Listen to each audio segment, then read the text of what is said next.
as we said, we'll start off with the cricket. So, first up, I guess India return home very much as heroes. Very much the big welcome there. You can see all the people turned out for them, despite COVID. What COVID? COVID's a myth. No, there's no COVID in India. It's all good. That was in inverted commas there, just for anyone there. So of course India's back home after their second consecutive win against Australia here. They take on an England side coming off a 2-0 series win against Sri Lanka. First test to start February 5. The sides have been announced. Going to be 4 test series, 2 in Chennai, 2 in Ahmedabad. And much to the joy, I guess, of the Indian fans, guys like Kohli and actually Hardik Pandya and Ishant Sharma are going to be in the squad. Ashwin and Bumrah should be back from their injuries, and the debutants that did well in Brisbane, especially with the bat, Washington Sundar and Shardul Thakur retained their spots. I think poor Natarajan missed out. I think he might be omitted/net bowling. Is Punt still in the team? Or? Punt's still there. They got a really young, nice core. Scary guys coming through. Yeah, their depth, as we were speaking about last week, is very scary. It'll be interesting to see how the Poms go over there. 4 tests followed by 5 2020s, 3 ODIs. We'll be keeping a close eye on that in the coming weeks. It's a quick turnaround. Isn't it? Yeah. Not too much time to party. Yeah. I think in India's just going to dominate. That's my feeling. I think that if Ashwin's back, he's going to get massive amounts of turn on those decks. And Joe Root's been playing unreal for England. Yeah. Well, he's got almost 400 runs in the last 2 test matches. 2 tests. They came essentially from 2 innings. That big 220 in the last test, 186 in this one.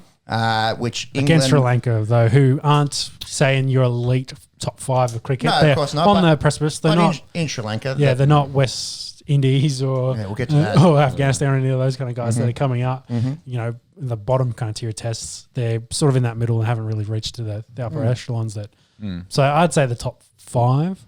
India, South Africa, England, Australia, and New Zealand's probably fights into that. Yep, probably Pakistan. Sri Lanka's probably about 7th. Yeah. Anyways, it's never easy to win on foreign turf. Sri Lanka bat first. They made 381 in that. Angelo Matthews, a skip, turned up. Our second favourite, Dick Weller, he had 92. Sorry, Hard Dick. You're obviously our number one Dick. Jimmy Anderson still doing it at his ripe old age. 6 for 40. That's. Can we get that? Jimmy Anderson. What do you reckon? 36, 37? It's something. I know. It's late 30s. It's him and Broad 1 and 2 for English wicket takers, and then Daylight. Yeah. They've had the 2 best bowlers ever, essentially being the attack at the same time over the last decade. Yeah, exactly right. You got that there, Jimmy the Chinaman? Yeah. Jimmy the Chinaman, Jimmy the Pom. Yep. 38. Jimmy the Chinaman, 38. Jimmy the Pom. 38. Taking 6 for in tropical conditions at the age of 38. We're in Brady territory there. Yeah, he's starting to get that way. He's young, Brady. He's only got to play another 5 years and make another 10 Super Bowls and he'll be there. So, he debuted in 2003 against Zimbabwe. 03. Yep. 613 Everyone's caps. just checking their own age now. Yeah. 613 caps. As in he's played 613 tests. No, 600 No, wickets. no, okay, 600 wickets. Yeah. No.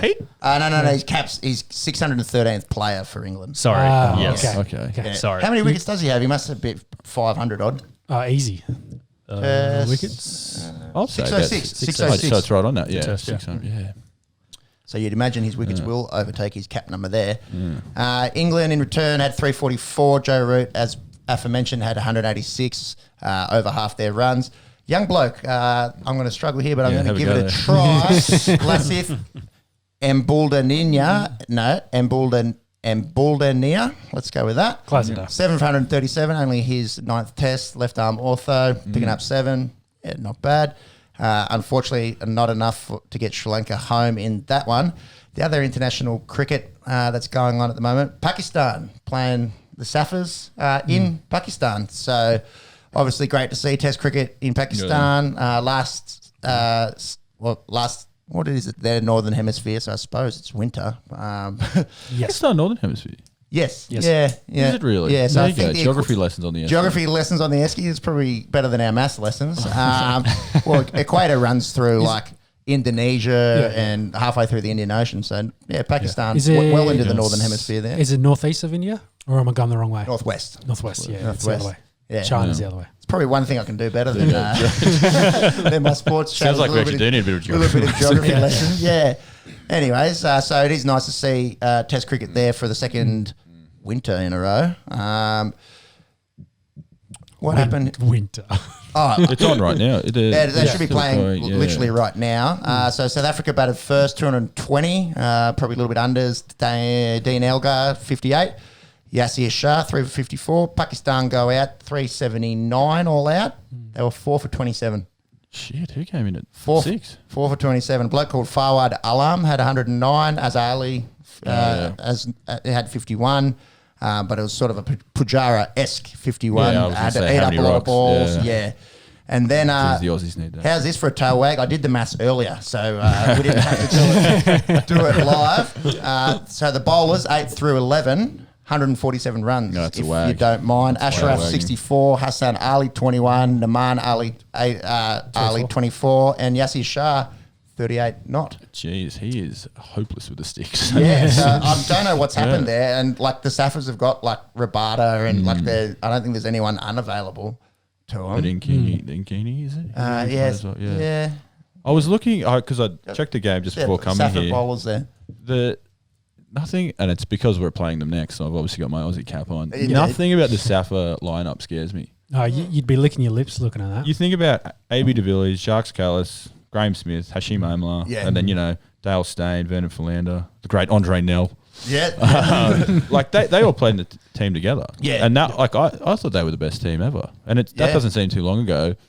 I mean, Elgar, he's handy. Markram, he could do anything. Yeah. Faf. That's And then Rabada. Yeah. The Cock's elite. Other than that, but again, look, we just lost to teenage, unnamed Indians. But again, on to the next one. But so Rabada and Ngidi. And Sorry. who's the other? Maharaj, is that tweaker? Is he still in the team? Maharaj, yeah, is a tweaker. And Nordici?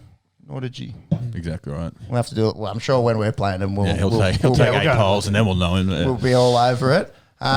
So yeah, that continues there. I think the last time I checked, the Saffers were about none for 40.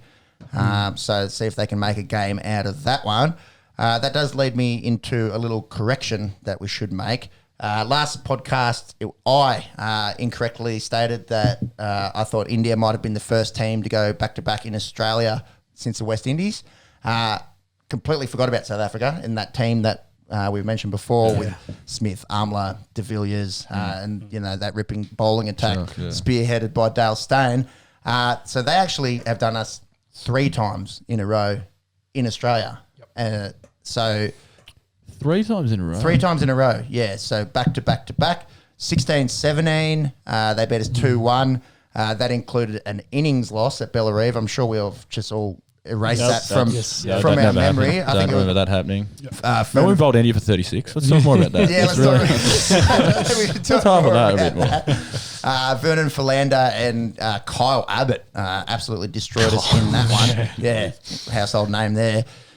November 2012 was a 3-game series here, 2 draws, but Saffers got it 1 love with the win in Perth. Big tons from Amla and de Villiers. I do have recollection of that.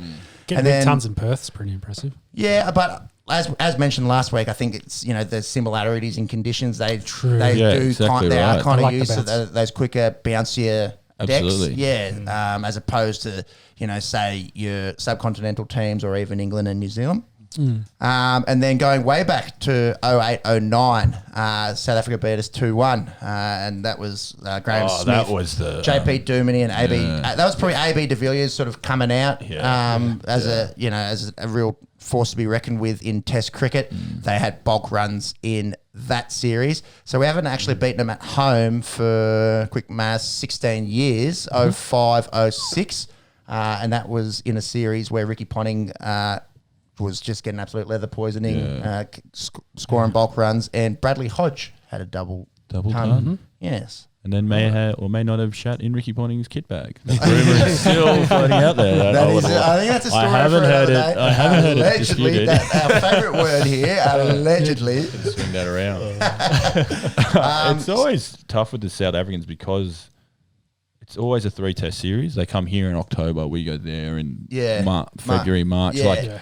Right. Imagine having the Saffers for 4 tests. It'd be awesome. It'd be brilliant. But then they miss out on their Boxing Day test. We're never not playing at the MCG on Boxing Day. That's right. We're not going to go to South Africa. Or we're not going to go to New Zealand we're never going to really. It's funny have a real Ashes. When we get stuck into other cricketing nations, i.e. your Indies or England, about them being stubborn and controlling the way they things want to. Oh no, cricket on Boxing Day in Australia. Get fucked. You know what I mean? But shout out to Yash Patil on YouTube for pointing that one out to us. We needed to have a little history lesson there.